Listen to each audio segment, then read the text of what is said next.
Secretary of State Tillerson huddled with world leaders at the G7 summit in Italy for an urgent meeting on Syria. Italy's foreign minister says they all couldn't agree on whether Russia deserves new sanctions for its support of Syria's government. Amy Kellogg is in Italy live with details. Hello, Amy. Hi, Shannon. Well, it was Britain's Foreign Secretary Boris Johnson who was really pushing for those sanctions.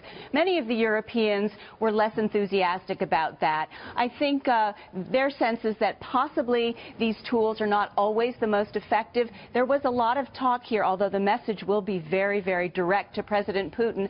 There was talk of switching from a punitive tone to one of actually pushing to bring Russia into the fold, trying to show Russia that, in fact, we understand that it can be a very critical player in trying to bring about a solution ultimately to Syria. Also, that Russia's doing itself great damage by aligning itself with a dictator, someone who uses chemical weapons on his own people, and someone who, frankly, is not holding up its end of enforcing the chemical weapons deal.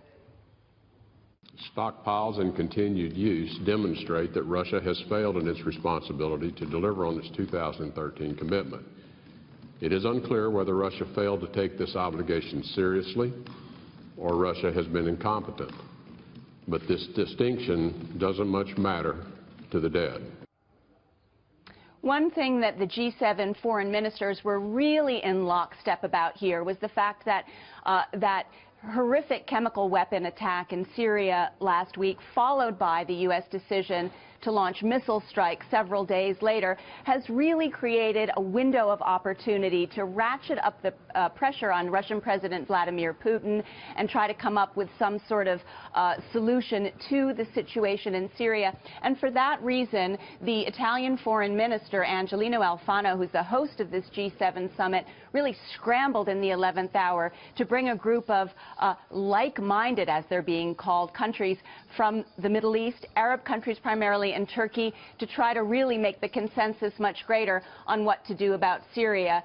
But it's important to point out that an overall strategy remains somewhat elusive here, but the Europeans, generally speaking, although they want a hard line on Russia, they want not to back Russia into a corner in order to mitigate any chances of having a working relationship down the line. Shannon. All right, Amy Kellogg live from Italy. Thank you.